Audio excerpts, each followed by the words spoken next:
ahora, en este preciso instante, realizamos Contemporáneos, el insólito vaivén del momento, una presentación de literatura de En Nuestro Tiempo.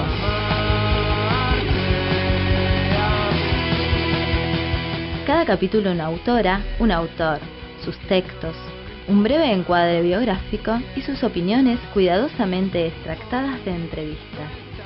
Ahora llega Contemporáneos, en Radio La Mosquitera.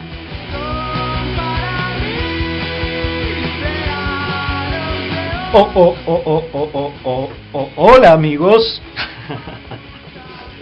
Lo peor del caso es que esto está ensayado. Yo me lo ensayo, lo preparo, lo pienso. Y te cansaste en la partida. Claro. Pero cualquier cosa menos ser un programa cultural. Violines de fondo. Buenas noches. Damas y caballeros. Estimada audiencia. Aquí comienza Contemporáneos, chicas. ¿Cómo andás, Pablo? Muy bien. Darío está al otro lado también. Buenas noches. Buenas tardes, noches. Buenas tardes, noches. Noches frías, bueno. Frías noches. Andamos bien, con ganas de hacerlo en el programa y descansados. Ajá, sí, se le nota un semblante terso.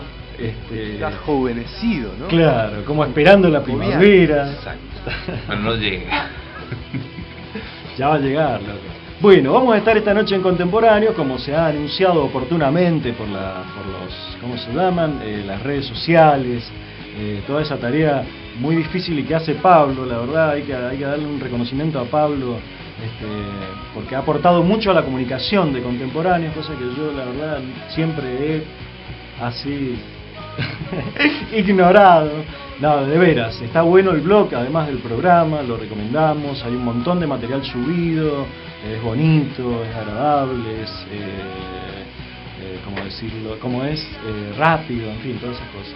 Bien, más allá de que me está dorando la píldora mi compañero, está bueno también la cuestión del blog porque se pueden escuchar todos los programas. En realidad estamos editando los programas del año pasado, de este año, o sea, aquellos que no puedan por algún X motivo no estar escuchándolo en el momento, perfectamente se puede escuchar después, adelantar, atrasar, cortar, obviando a veces los comentarios medio pedorros que tenemos nosotros, pero también está bueno que se puede aislar las voces de los autores que tratamos en cada programa. Y bueno, de alguna manera se va a estar armando una especie de mapa bastante particular, una especie de este sueño de catástrofe que teníamos cuando comenzamos, ¿no? Sueño de catástrofe. No de catástrofe. Sobre determinados autores. Un autor lleva a otro autor y otro autor lleva al otro autor y al final pasa lo que sucede y sucede lo que sucede, que es contemporáneos en la medida. Trenza chinchulín a menudo, como el caso de hoy día. Vamos a estar con Osvaldo Baigorria, pero venimos de Néstor Sánchez. Y Osvaldo Baigorria y Néstor Sánchez están unidos en más de un punto. Antes estuvo Aira y antes Jodorowsky. Y si uno se pone a expulgar, podríamos trenzar algunas, como un chinchulín. Podríamos encontrar esos puntos de conexión en este recorrido que ni siquiera, que nos sorprende hasta nosotros mismos. Aunque lo diseñamos, después las confluencias que suceden, los diálogos que suceden entre capítulo y capítulo, a mí por lo menos me sorprenden a mí mismo, digamos, ¿no? Bueno, si entendemos parte del programa como una especie de errancia, de camino, de viaje, ¿no? Lo que te encontrás en el camino también, ¿no? Claro. Bueno, vamos a estar con Osvaldo Baigorria esta noche. No sé si antes hay algo que decir del mundo en general. ¿Tenemos algo para editorializar esta noche, Pablo? ¿Qué pasó? ¿Qué pasó ayer?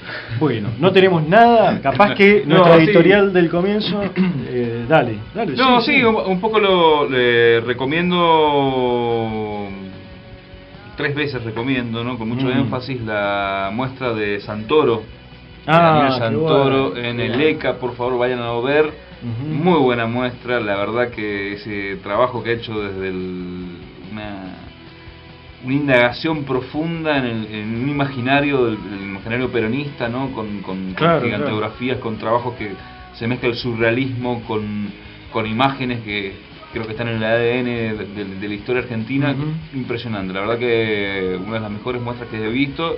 De hecho la fui a ver 2 veces porque no se pierde nada y la verdad que está muy interesante para recomendar y para pararse un tiempo mirando cada obra porque habla mucho del presente.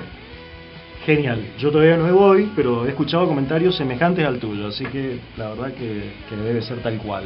Es un gran artista, Santoro. Bueno, nos metemos propiamente en el programa. Como les decíamos, vamos a estar esta noche con Osvaldo Baigorria, y a manera de pespunteo inicial, de anticipo, escuchen algunas de las cosas, de las opiniones de Osvaldo Baigorria. Si tenés una inteligencia mediana y no estás muy reventado por el alcohol o las drogas, el camino te puede enseñar tantas cosas. Esa es una opinión de Osvaldo Baigorria. Lo que vamos a escuchar a continuación es bastante poco, no sé, es raro. Tengo que hacerles un anticipo. Vamos a escuchar la voz de Osvaldo Baigorria, nuestro autor del capítulo, en una conversación con otras personas. Algunos los conocemos y otros no. Tengo que decirles esto para aprovechar plenamente el audio, la verdad que es muy lindo. Están parados en la Isla del Tigre, donde vive Osvaldo Baigorria, nuestro autor del capítulo, frente a un edificio, a un viejo hotel abandonado con una arquitectura que en su tiempo fue suntuosa. Están parados ahí y bueno, y hay una discusión acerca del edificio, el estado del edificio y lo que cada uno haría. Así que escuchemos el audio, enseguida les cuento de dónde está tomado y algunas otras cositas. Hoy en Contemporáneos, entonces, nada menos que el hijo del pibe materia, Osvaldo Baigorria. He visto habitaciones ahora que está bueno en su decadencia, ¿no? Habitaciones que tienen el baño dentro de un armario. O sea, vos estás en una habitación y hay un armario. Abrís y adentro hay un inodoro. Sí. No un baño, un inodoro. Sí, claro. Entonces vos te sentás ahí y te encerrás. Porque eso... Water closet, exactamente. Era muy interesante este hotel. Pero ahí quedó y ahora es lo que afea, digamos, la zona esta. Porque... No, estoy en desacuerdo. Estoy en desacuerdo. ¿Por qué? A mí me parece que está muy bien. Porque el lugar, que está un poco así como en ruinas, decadente, y lleno como de vegetación, porque el cuidador...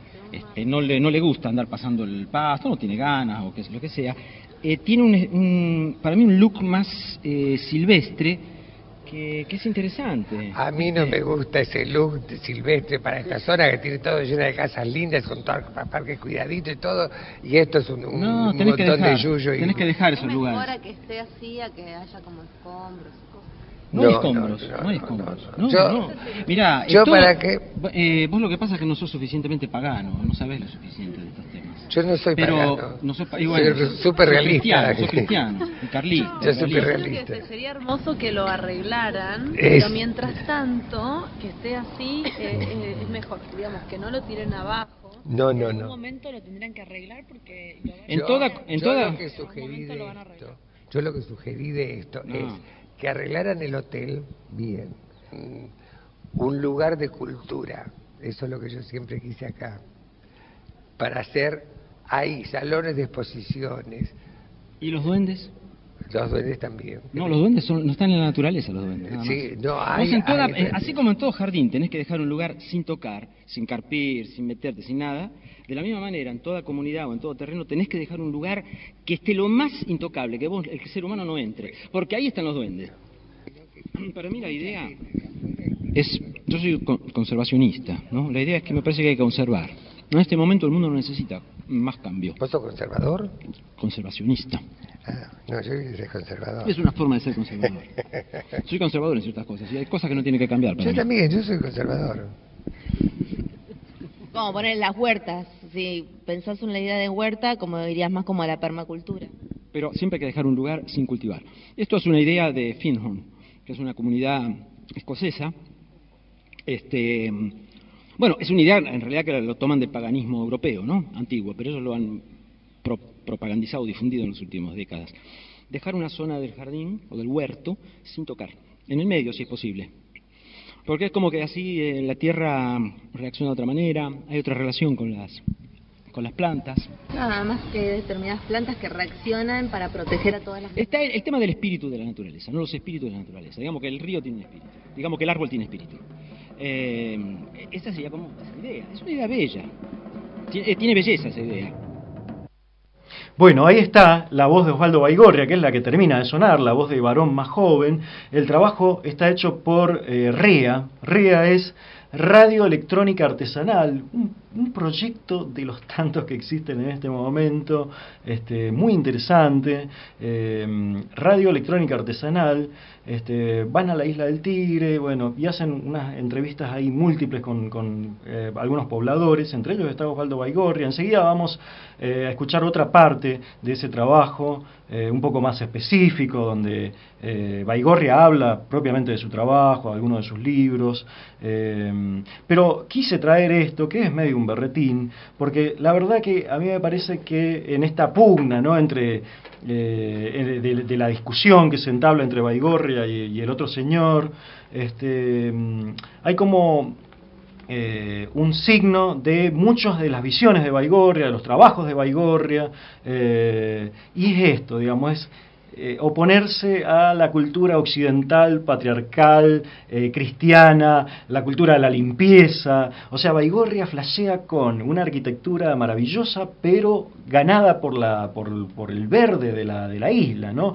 Y en eso su sensibilidad encuentra belleza. El otro señor no, quiere romper todo, quiere, limpiar, hacer un galú, poner un hotel nuevo, sacar los yuyos. Y Baigorria una y otra vez le insiste sobre la belleza de lo salvaje, de lo silvestre. Bueno, ese es Osvaldo Baigorria, un escritor que, como veremos en el próximo bloque, en más de un sentido ha contrariado a la cultura occidental, patriarcal y civilizada, con sus trabajos, con sus textos. Es sumamente interesante lo que dice Darío, porque Baigorria no es un escritor muy conocido. Se lo conoce más en función a otros escritores mucho más conocidos que él, sí, más como referencia, como acompañante en algunos sentidos, ¿no? como corresponsal, en el caso de Perlonger, ya lo vamos a ver más adelante. Pero es interesante un poco el viaje que tiene realmente, o sea, es uno de los viajes contraculturales más interesantes que yo he leído y que ha dejado marca en la literatura argentina. Bien. Hay toda una voz de una generación que no se la vio, en realidad, los 50, 60 de Argentina, los beatnik argentinos, la literatura producida por cierto hipismo no deviniente, que por alguna razón no trascendió mucho, por una razón concreta que puede ser también la larga seguida de golpes militares que tuvimos, ¿no? Porque también creo que hay una cesura en ese sentido. Pero es interesante como una voz que para rescatar en eso, como una voz vivencial que puede poner en palabras un montón de cosas que sucedieron en esa época y que la contó y lo sigue contando desde un lugar descentrado, que me parece lo más importante. Descentrado, contraculturas, amor libre, crotos, lingeras, todo eso va a estar esta noche en Contemporáneos en nuestro capítulo dedicado a Osvaldo Baigorria.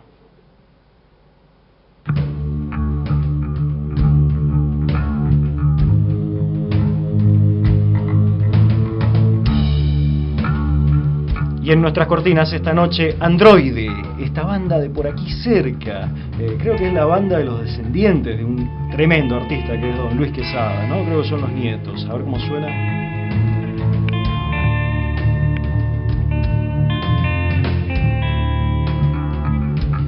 Bueno, Osvaldo Baigorria nació en 1948, se dice de él que, o sea, él mismo dice, es docente, periodista, narrador, ensayista, ha escrito 2 novelas, una se llama Llévatelo amigo por el bien de los tres, y la otra se llama, siempre me olvido del nombre. Correrías de un infiel. Ahí está, Correrías de un infiel. La primera es Llévatela, porque es un bolero. Llévatela amiga por el bien de los tres, de 1989, y Correrías de un infiel del 2005. Bueno, y después ha editado otros trabajos como Anarquismo Trashumante, Crónicas de Crotos y Lingeras, un maravilloso libro. Que es una reformulación de un libro anterior, de una crónica que se llamó En la Pampa y la Vida de 1998. Este Anarquismo Trashumante, Crónicas de Crotos y Lingeras apareció en el 2008 en una excelente editorial, la cual yo recomiendo y creo que es un trabajo impresionante, que es de literatura anarquista, Terramar. Así Esos es. libros negros y rojos que se ven a veces perdidos en algunas librerías, bueno, apareció en este libro. Una biblioteca maravillosa la que han hecho los compañeros. Otro trabajo también editado en esa colección, en Terramar, se llama El amor libre, que bueno, va a estar muy presente esta noche. Eros y Anarquía. Claro, Eros y Anarquía, que es también un trabajo de Osvaldo Baigorria de recopilar textos clásicos, diríamos, o no tan clásicos, pero más o menos entre 1890 y 1920, textos de pensadores y activistas anarquistas en torno a la idea del amor libre, que debe ser, junto con la idea de asamblea, dos de los más maravillosos aportes que ha hecho el movimiento anarquista a la humanidad, a todos nosotros. Vamos a poder en este programa inspeccionar un poco algunos de esos textos. Leeremos algunos de ellos en la medida que no se nos termine el tiempo.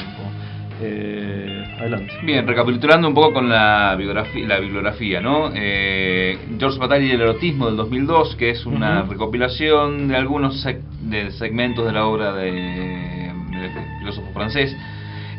Como compilador, bueno, la clásica ya y soslayable prosa plebeya de 1997 de Néstor Perlonger, que junto a otro gran teórico para mí del anarquismo como Christian Ferrer, publicaron los ensayos reunidos de Néstor Perlonger.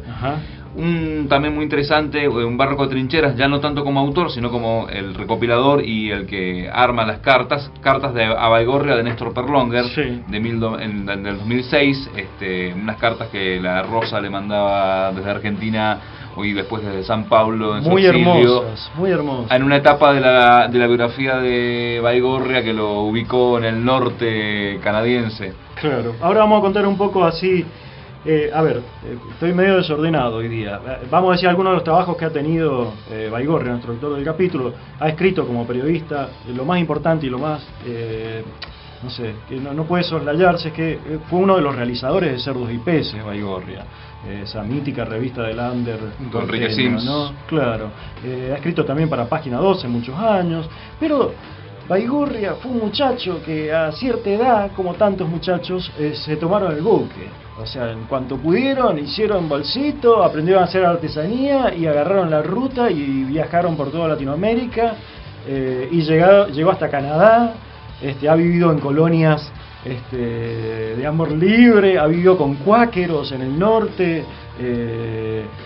Ha hecho diversos tipos de laburos, digamos, como te digo, vender artesanía o laburar en laburos eventuales, como el que está en viaje, como aquel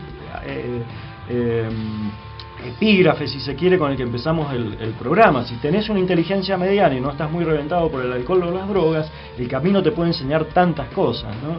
Que es un gran consejo para tantos chicos que en este momento están empezando o principiando con este tipo de experiencias, que está buenísimo hacerlas.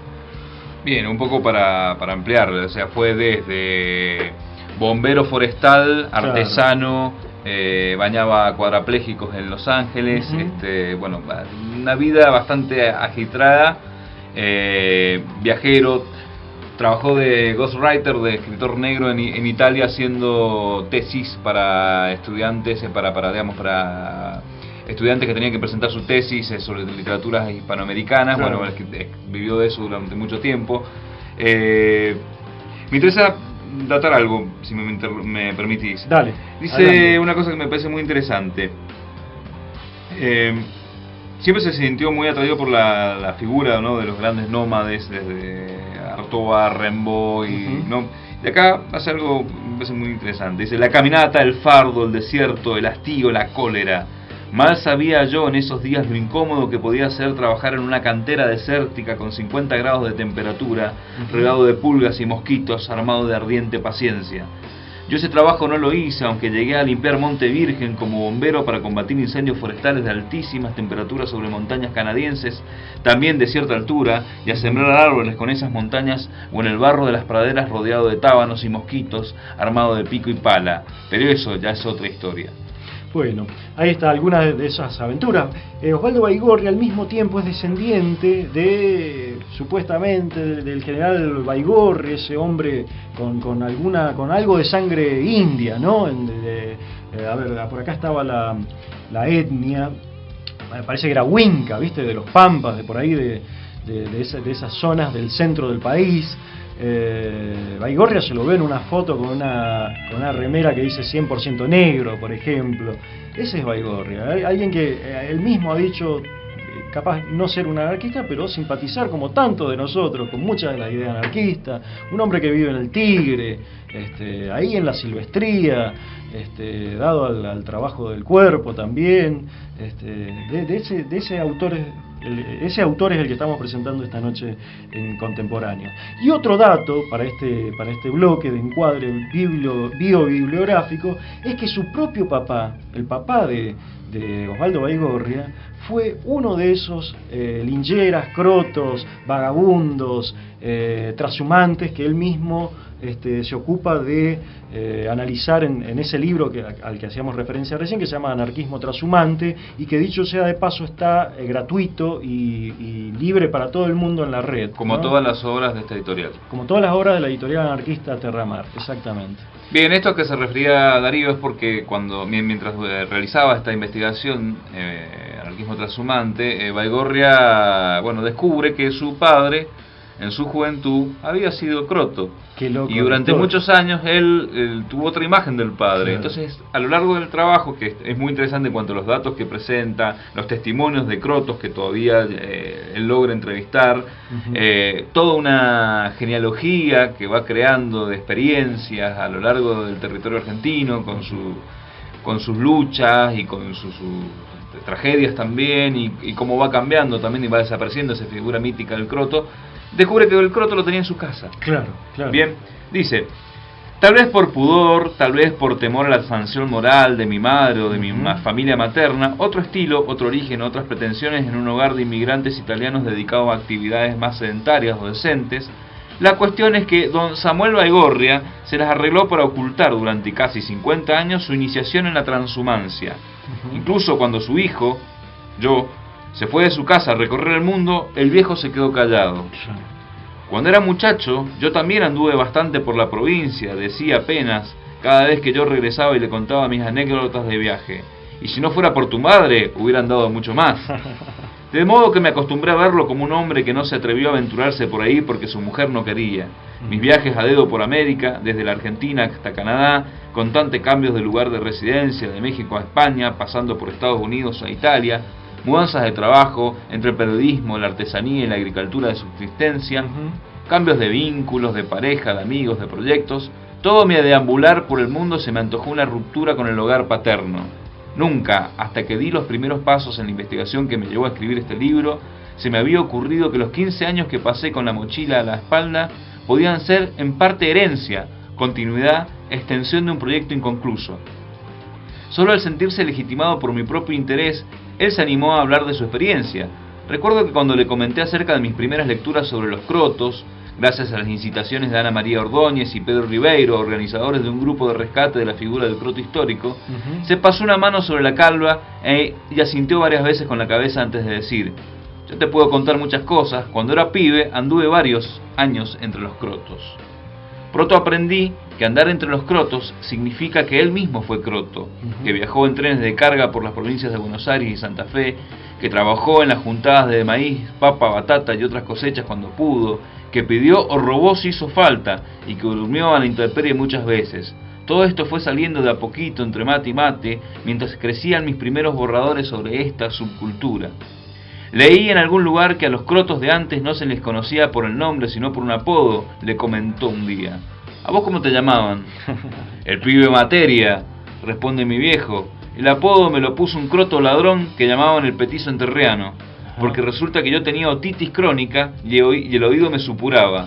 Entonces el enterreano decía que por ahí se me estaba escapando la materia gris. Así me quedó ese nombre. ¡Qué vida la de tu padre!, suspira mi madre, de inmediato como disculpándolo. Y esas cosas pasan cuando uno no tiene buena familia. Claro, eso le decía la madre al padre, ¿viste? Pero desde el amor le decía que pobrecito le había pasado eso porque no había tenido una buena familia que lo contuviera. Lo cierto es que el trabajo de Baigorria reviste mucho interés, sobre todo para la historia del anarquismo en nuestro país, porque muchos de estos crotos, Baigorria lo cuenta, era un grupo heterogéneo, ¿no? Había muchos motivos por los cuales un hombre o una mujer se dieran al vagabundeo. Pero entre esos motivos estaba el político también, es decir, muchos de estos vagabundos eran gente de idea libertaria, que lo que buscaban era la autonomía y la emancipación. Para que hagamos la magnitud, ¿no? O sea, Baigorria, cuando comienza la investigación, habla que hacia principios del siglo XX hay de 200.000 a 300.000 sujetos que están móviles, bien, a lo largo del tranvía de las vías de los trenes, ¿no? En nuestro país. En nuestro país. Se da por muchas razones, o sea, él empieza a explicarse toda una genealogía, cómo fue, que había muchos extranjeros que no podían integrarse al trabajo, digamos, a las formas de trabajo que había en Argentina, y que deciden, bueno, ir a la vía, ¿bien? Y en esa vía habían, entre muchos, obviamente, algunos que no participaban de la idea, no eran anarquistas o libertarios, pero otros que sí lo eran. Y bueno, aprovechaban esa errancia como para poder ser propagadores de su propia idea, ¿no? Sí, y testimonios vitales de eso. Y es interesantísimo, bueno, los modos, la forma que van construyendo un lenguaje de particular.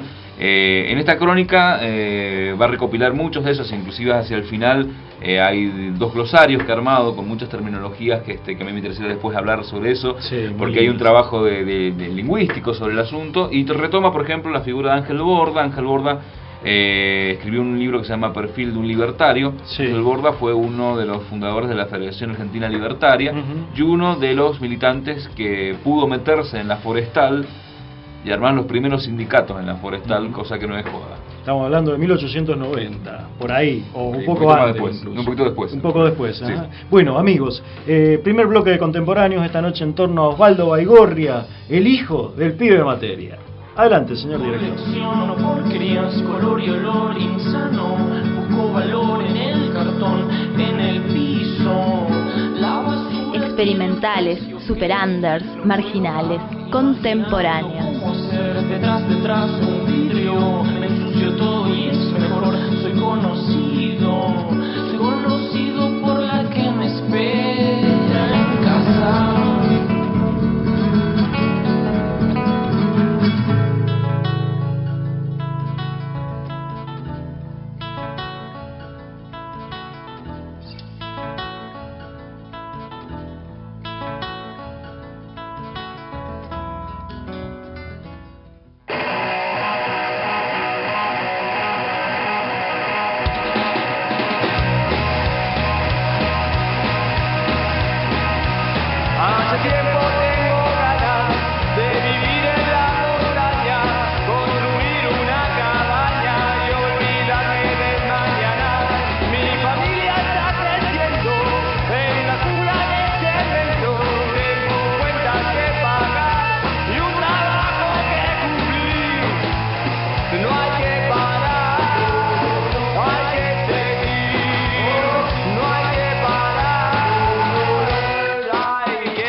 El chino canta, se llaman los Yepis en Jean, esta noche en Contemporáneos, con Jean.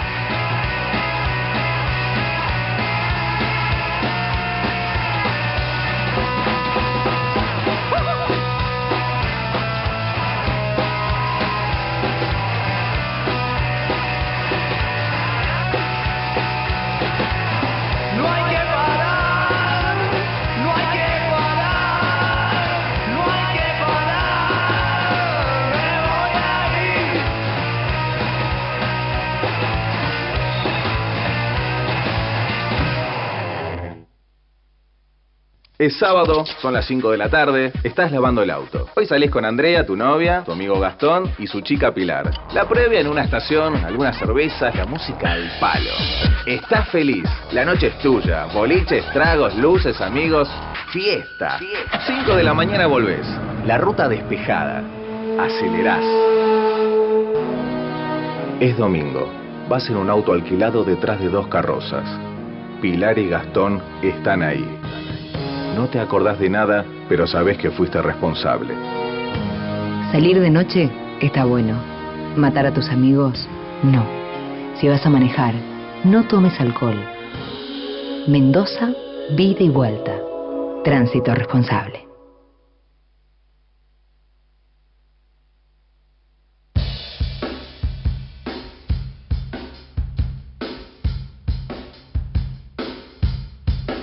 Segundo bloque de Contemporáneos esta noche en torno a Osvaldo Baigorria, sus textos, sus opiniones en nuestras cortinas androide. Bueno, segundo bloque donde habitualmente nos dedicamos a repasar la palabra dicha por nuestros autores en la entrevista.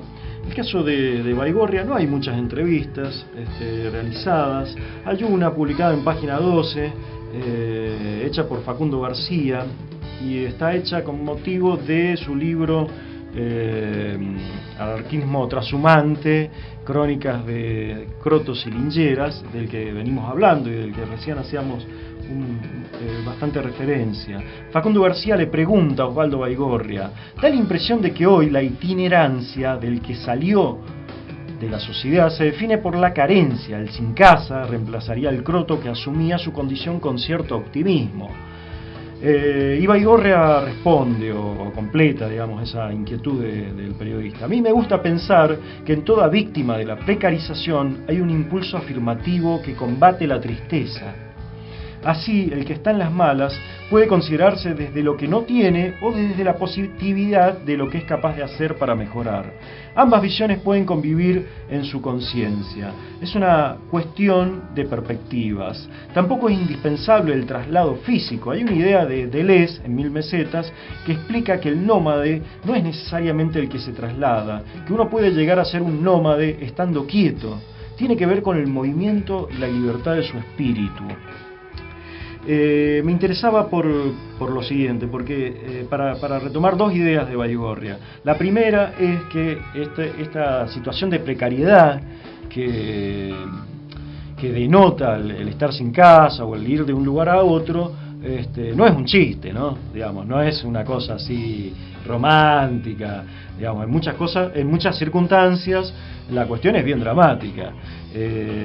Digamos, eso no queda soslayado en ningún momento en el trabajo de Baigorria.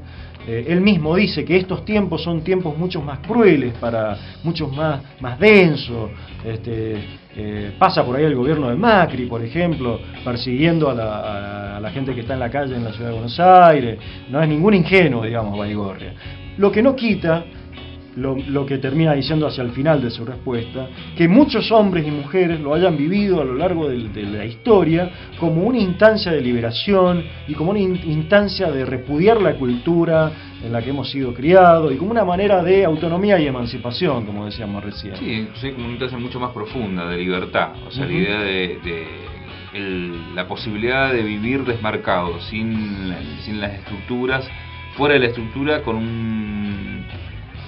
una vida otra, ¿no? No prefigurada, no tironeada por los prejuicios, por el deseo material, etcétera. ¿Sí? Claro. O sea, me parece interesante eso que reivindica. De todas maneras, en ningún momento hace romanticismo sobre el asunto. Se plantea nunca. No es fácil estar en la calle, no es fácil estar en la vía, como él lo dice.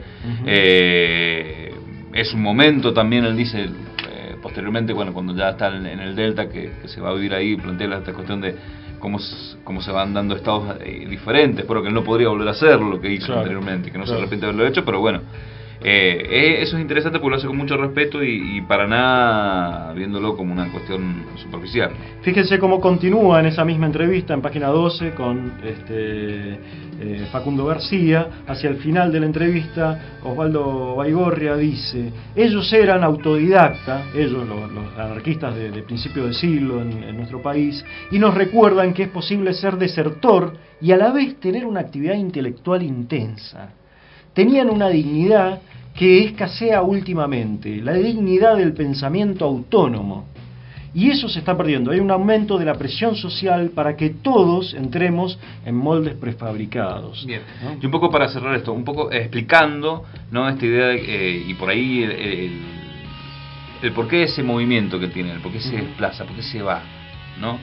Me llamó la atención mucho esta nota, pues, que aparece en Sobre Sánchez, el último libro de Baigorria, que dice lo siguiente: los argentinos tienen poca memoria, pero este país fue irrespirable en aquellas décadas. Si uno se dejaba crecer el pelo largo, se lo cortaban en la comisaría. Una con minifalda era puta y no podía caminar por la calle sin exponerse a gritos, chiflidos, quizá alguna demanda de tocada de culo.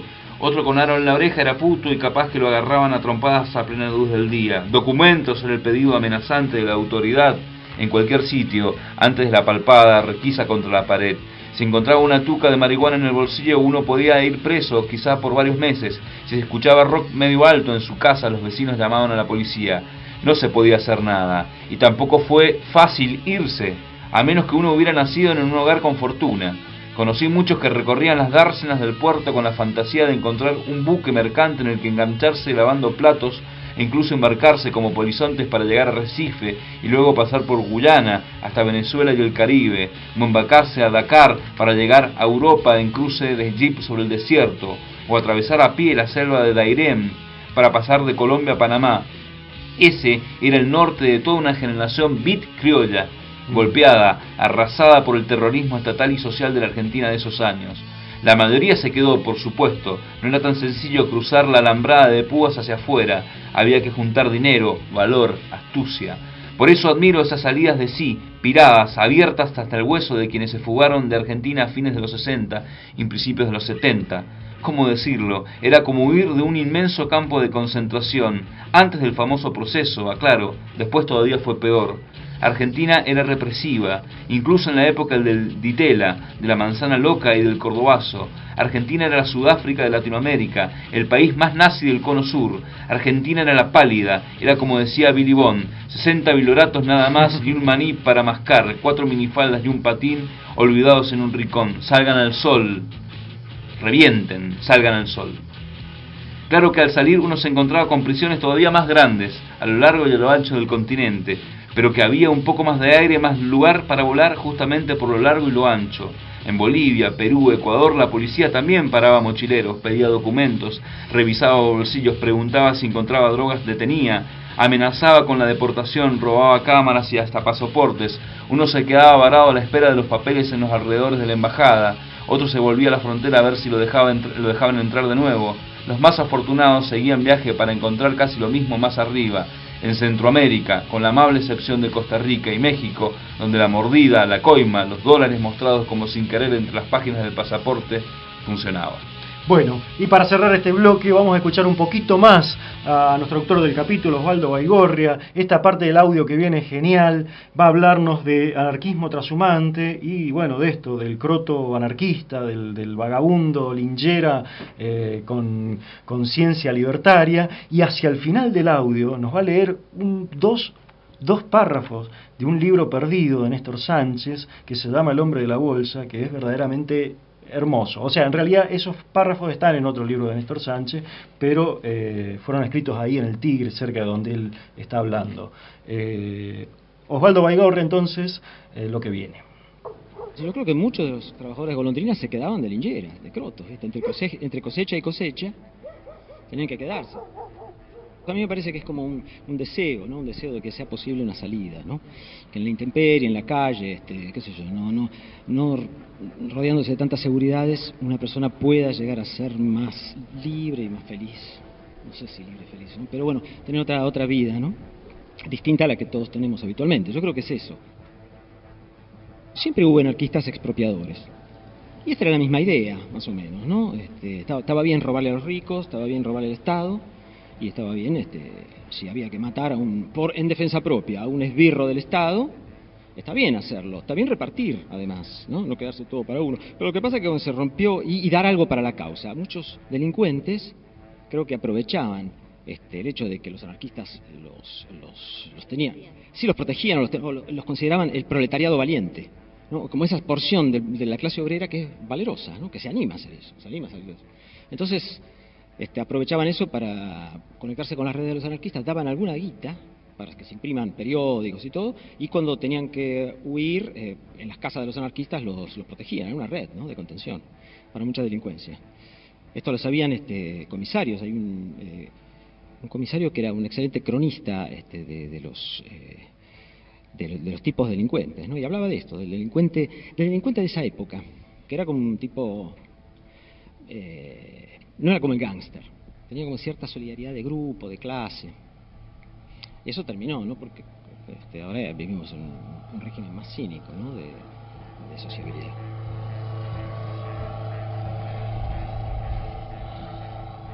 Por ejemplo, nosotros tenemos el caso de este escritor de los años 60, Néstor Sánchez, que fue linchera durante unos 12 años, más o menos, 10, 12 años de su vida, ¿no? Él linchereó por Estados Unidos, básicamente. Nueva York, San Francisco y Los Ángeles. Él fue amigo de mucha gente. Cortázar lo invitó mejor dicho, lo impulsó, le sugirió lo sugirió a Sudamericana para que lo publicasen, ¿no? Para que publicase su primer libro, Nosotros Dos. Y alguno de ellos, por ejemplo, y Cómico de la Lengua, lo tradujeron al francés.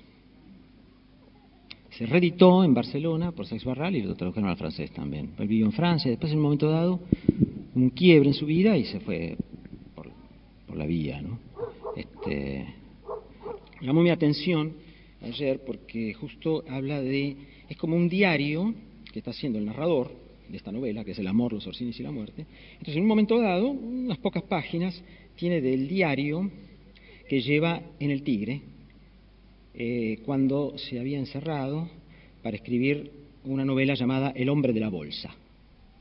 Ustedes saben que el hombre de la bolsa es el cuco, ¿no? Para las familias, y es también el linchera, ¿no? El vagabundo, el tipo que lleva la bolsa al hombro, ¿no? Arranco de por acá. ¿O acaso lo atravesaba todavía esa imagen algo borrosa y esa risa cuando fue ladrado por el perro de Isla? Y fue la lancha la que pasó los cambios mientras se quedaba aguantando el peso de la valija colmada sobre la costa irregular, mientras procuraba distinguir el techo rojo de la casilla que le habían prestado por tiempo indefinido sobre el río Sarmiento. La valija desbordando latas de comida, otros libros, el segundo cuaderno de notas y las primeras 80 y pico de páginas de El hombre de la bolsa. Fin de junio. El frío es intenso y filtro agua en un filtro de arena. Viene otra agua en el Sarmiento, nada cambia. Ayer al atardecer, antes de la invasión de los mosquitos, fui a pararme al borde, en la costa. Entonces, mientras se quietaban los ruidos, pensé que todo, absolutamente todo lo que me concierne, conmigo inclusive, podía no ser otra cosa que un equívoco. Pero no puedo precisar siquiera si en última instancia lo pensé. Encendiendo desde la caída del sol grandes hogueras contra los mosquitos, acatarrado, ahumándose, con la interminable diarrea provocada por la fruta tibia de las lanchas, lo mismo continuó la escritura y empezó a revisar poco a poco lo que con el correr de los meses iría a transformarse en revisión total de su criterio de realidad. Al fin consiguió que un tal Alcides le prestara su chinchorro, dejaría de afeitarse por completo, pescaría desde arriba del chinchorro exponiéndose, contra su costumbre, al sol muy tibio de entonces. Agosto. Viene otra agua en el Sarmiento y están a punto de terminárseme las latas. Pájaros costeros, opacos, masturbación y literatura. En noches diáfanas de luna vuelve el terror, se escuchan perros, perros, perros, el agua contra la costa, grillos. ¿Acaso estoy ofendido con alguien o con algo porque estoy solo? Bueno, impresionante, chapó a la gente de REA, Radio Electrónica Artesanal, recuerden esa sigla, porque han hecho un laburo de entrevista y de edición, como decíamos con Pablo, pasan las lanchas. No, inclusive crear el clima, o sea, bueno, ni siquiera creo que lo han creado, o sea, el hecho de estar ahí, captar la voz de Baigorria, sí, y el sonido del agua y la lancha que pasa, sí, el perro de fondo, creo que es impresionante. Bueno, el audio dura como media hora, yo he extractado un pedacito con los fines de esta presentación de esta noche, pero verdaderamente chapó por el laburo de los compañeros. Y hacia el final, bueno, era la voz de Osvaldo Baigorria, y hacia el final leía textos de un maravilloso Néstor Sánchez, que lo tuvimos en el programa anterior. Todo suyo, maestro.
Los Yetis con Jeans, zarpadísima banda de rockabilly y punk rock.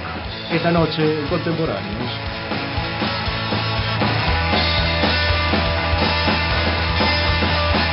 Que no se apague, que no se apague, que no se apague, por favor. Que no se apague, que no se apague, que no se apague, por favor.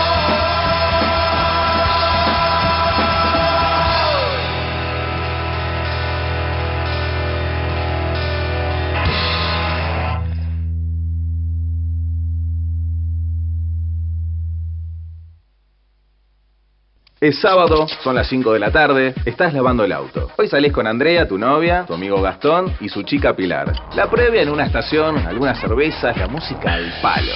Estás feliz, la noche es tuya, boliches, tragos, luces, amigos, fiesta. 5 de la mañana volvés, la ruta despejada, acelerás. Es domingo, vas en un auto alquilado detrás de 2 carrozas. Pilar y Gastón están ahí. No te acordás de nada, pero sabés que fuiste responsable.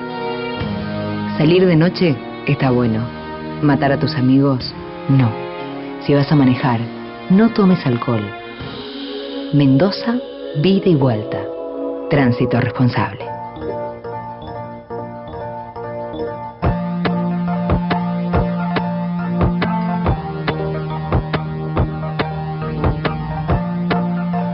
Chicos haciendo textos, hipercontemporáneos, antiguos escandalizadores ausentes, contemporáneos.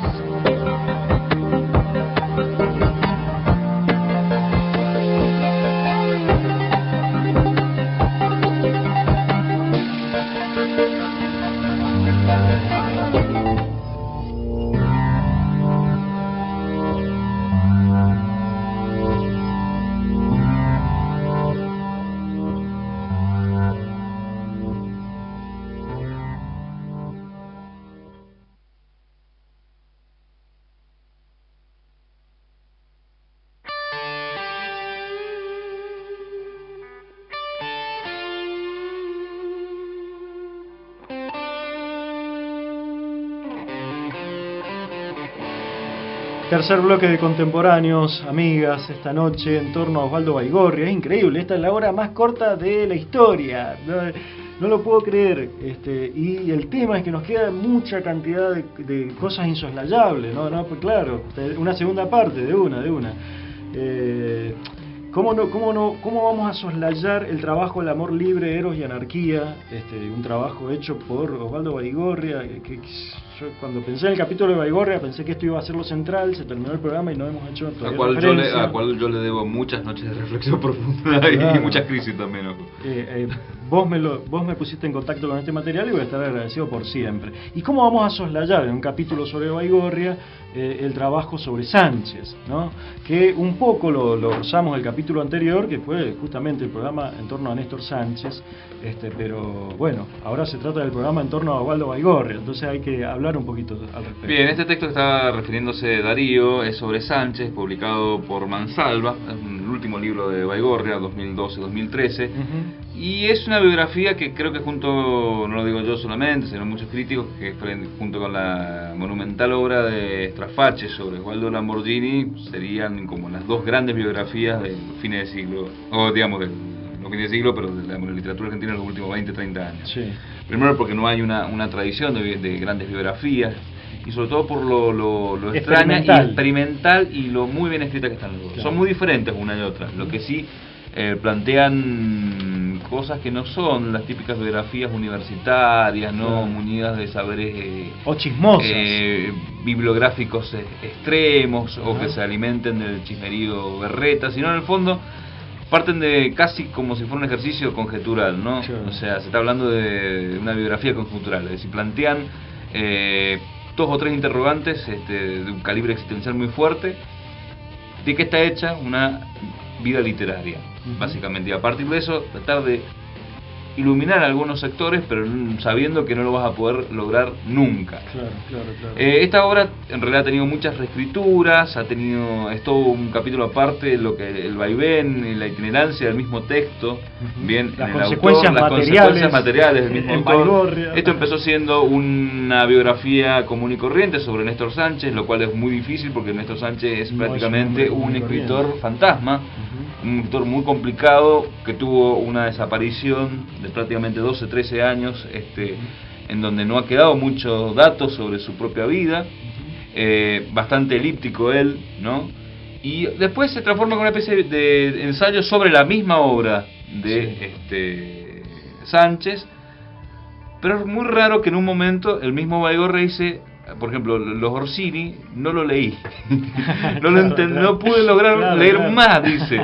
Reconoce su propia delimitación ante este autor. Pero parte de dos preguntas, ¿no? ¿Qué lo llevó a Sánchez a dejar de escribir? Básicamente, que siendo un escritor consagrado, que estaba medianamente triunfando en Europa, llevado de la mano de Cortázar por propio mérito, pero apadrinado entre comillas por Julio Cortázar, decide abandonar, como lo decimos en el último programa, ¿no? Esa vida literaria por una búsqueda espiritual. Seguidor de Gurdjieff, plantea seguir el camino de Gurdjieff, el cuarto camino, y decide hacer su viaje y se desentiende de un montón de cosas, ¿no?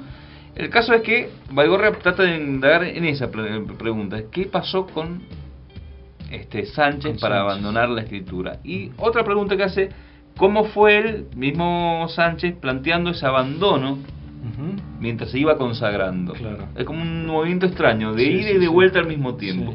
Bueno, la tercera parte, que es muy interesante, este libro se puede leer de la parte 1 y 2 como si fuera un ensayo, y la tercera parte, el tercer capítulo, que se llama Notas, que son notas a pie, bien, entre comillas, muy sobre grande, la obra, muy nutridas, que es otra grandes. novela.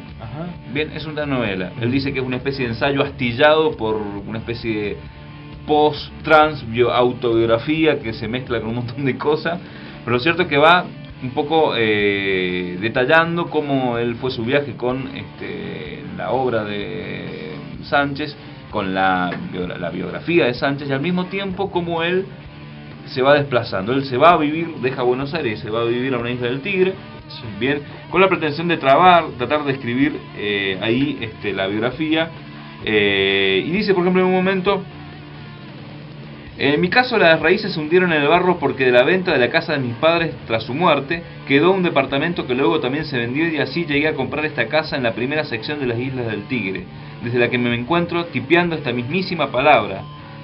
tipio o tipeo en la casa con muelles sobre un arroyo que desemboca en un río. Mi llegada al Tigre coincidió con el inicio de la investigación y la escritura sobre Sánchez. El delta como forma alternativa de sedentarismo, la fantasía de que en la isla se podía hacer una vida otra. Imaginé que este sería el mejor lugar para escribir por encargo o por gusto, en general y en particular sobre Sánchez. Me equivoqué. A lo largo de esta especie de crónica, biografía, novela, ensayo, está presente él. Es como muy raro lo que pasa, porque por un lado está la biografía de este hombre tan errátil como fue Sánchez, unos tantos años antes que el mismo Baigorria, y por otro lado su propia biografía también de un hombre errante. Claro. Y son como un mapeo de desplazamientos continuos, es como una novela, lo leí después que esto es una novela de Bolaño, claro. Realmente, o sea, son esos escritores nómades que viajan, que están más lado de la ilegalidad que de la legalidad, por suerte, ¿no? Y es muy interesante cómo él se para frente a la experiencia de Sánchez. Por ejemplo, plantea, en un momento dice, bueno, ya que estoy acá y tengo este terreno, bueno, planto marihuana. ¿No? Así puedo, sí. Sirve para algo. Dice, y empieza a experimentar él fumando, ¿no? Sí. A ver si puede entrarle a los libros de Sánchez. A los Orsini. Claro, que dice el mito que se había escrito bajo el efecto. Sánchez lo niega. Sí, bueno, pero completamente. Y es muy interesante, la verdad que en Mendoza no se consigue, así que les pido por favor a los las editoriales que lo busquen, porque estuve jodiendo hace como un mes para conseguirlo y no lo encontré, lo encontré por otros lados, ¿no? Alá ilumina. Darío, estamos pasadísimos con el tiempo, pero vamos a hacer esto, vamos a leer un pequeño fragmento de El amor libre, Eros y anarquía, uno de los trabajos de Osvaldo Baigorria. Y tras este texto directamente pone la cortina general. Todo esto, amigos oyentes, lo estamos arreglando acá en vivo porque, como les decía, la hora es tan corta que es increíble. Vamos a leer a continuación Carta a Pablo, nada menos que de Mijail Bakunin, uno de los creadores, o de no creadores, parate para hablar, ¿no? Tal cual, pero digamos es la máxima figura de la teoría anarquista, en una carta verdaderamente impresionante, célebre. Este libro, El amor libre, Eros y anarquía, que es una compilación de Osvaldo Baigorria, como les decía al comienzo del programa, lo que hace es reunir un montón de artículos escritos por mujeres y hombres, más o menos a comienzo de siglo, todas maravillosas, y maravillosamente compilado, porque es un libro que se lee perfectamente de comienzo a fin, digamos. Inclusive al final tiene un glosario, un poco, claro, para ayudar a interpretar un poco esos relatos, que no siempre son muy teóricos, en realidad son panfletos, muchos de ellos. Claro. Lo que sí tienen es no solamente una profundidad teórica, sino también una profundidad vivencial, como la mayoría de los panfletos anarquistas, ¿no? Claro, y lo que plantea por supuesto, todo el trabajo es esta idea anarquista de que el amor libre, digamos, el amor emancipado de los mandatos religiosos, sociales, era una instancia de lucha política, ¿no? Y una manera de estar a la altura de las ideas en el plano de los vínculos entre anarquistas, digamos. No puede existir la propiedad privada entre varones y mujeres, no puede existir ninguna cosa que encadene a otro ser. Bueno, el libro es verdaderamente maravilloso, se cierra con la famosa carta de América Escarfó, la amiga, amante, enamorada de Severino di Giovanni, nada menos. Bueno, es verdaderamente hermoso. Vamos a leer una partecita cortita de esa Carta a Pablo de Bakunin para cerrar esta noche de presentación en torno a Osvaldo Baigorria. París, 29 de marzo de 1845. Soy el mismo, como antes, enemigo declarado de la realidad existente, solo con esta diferencia, que he cesado de ser teórico, que he vencido, en fin, en mí, la metafísica y la filosofía, y que me he arrojado enteramente, con toda mi alma, en el mundo práctico, el mundo del hecho real. Créeme, amigo, la vida es bella. Ahora tengo pleno derecho a decir eso, porque he cesado hace mucho de mirarla a través de las construcciones teóricas y a no conocerla más que en fantasía, porque he experimentado efectivamente muchas de sus amarguras, he sufrido mucho y he caído a menudo en la desesperación. Yo amo, Pablo, amo apasionadamente. No sé si puedo ser amado como yo quisiera serlo, pero no desespero. Sé al menos que se tiene mucha simpatía hacia mí. Debo y quiero merecer el amor de aquella a quien amo, amándola religiosamente, es decir, activamente. Ella está sometida a la más terrible y a la más infame esclavitud y debo libertarla combatiendo a sus opresores y encendiendo en su corazón el sentimiento de su propia dignidad, suscitando en ella el amor y la necesidad de libertad, los instintos de la rebeldía y de la independencia, recordándole el sentimiento de su fuerza y de sus derechos. Amar es querer la libertad, la completa independencia de otro. El primer acto del verdadero amor es la emancipación completa del objeto que se ama. No se puede amar verdaderamente más que a un ser perfectamente libre, independiente, no sólo de todos los demás, sino aún y sobre todo de aquel de quien se es amado y a quien se ama. He ahí mi profesión de fe política, social y religiosa. He ahí el sentido íntimo, no sólo de mis actos y de mis tendencias políticas, sino también, en tanto que puedo, el de mi existencia particular e individual. Porque el tiempo en que podrían ser separados esos dos géneros de acción está muy lejos de nosotros. Ahora, el hombre quiere la libertad en todas las acepciones y en todas las aplicaciones de esa palabra, o bien no la quiere de ningún modo. Querer la dependencia de aquel a quien se ama es amar una cosa y no un ser humano, porque no se distingue el ser humano de la cosa más que por la libertad. Y si el amor implicase también la dependencia, sería lo más peligroso e infame del mundo, porque sería entonces una fuente inagotable de esclavitud y de embrutecimiento para la humanidad. Todo lo que emancipa a los hombres, todo lo que, al hacerlos volver a sí mismos, suscita en ellos el principio de su vida propia, de su actividad original y realmente independiente, todo lo que les da la fuerza para ser ellos mismos, es verdad. Todo el resto es falso, liberticida, absurdo. Emancipar al hombre, he ahí la única influencia legítima y bienhechora. Abajo todos los dogmas religiosos y filosóficos no son más que mentiras. La verdad no es una teoría, sino un hecho. La vida misma es la comunidad de hombres libres e independientes. Es la santa unidad del amor que brota de las profundidades misteriosas e infinitas de la libertad individual. Bakunin, compilado por Osvaldo Baigorria.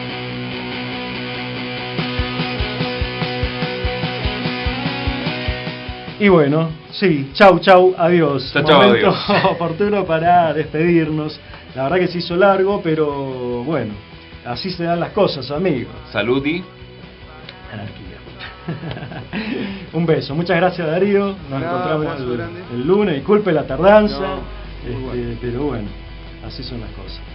Bueno, y no lo olviden, estuvo Osvaldo Baigorria también con nosotros de alguna manera. Nos encontramos. Chau.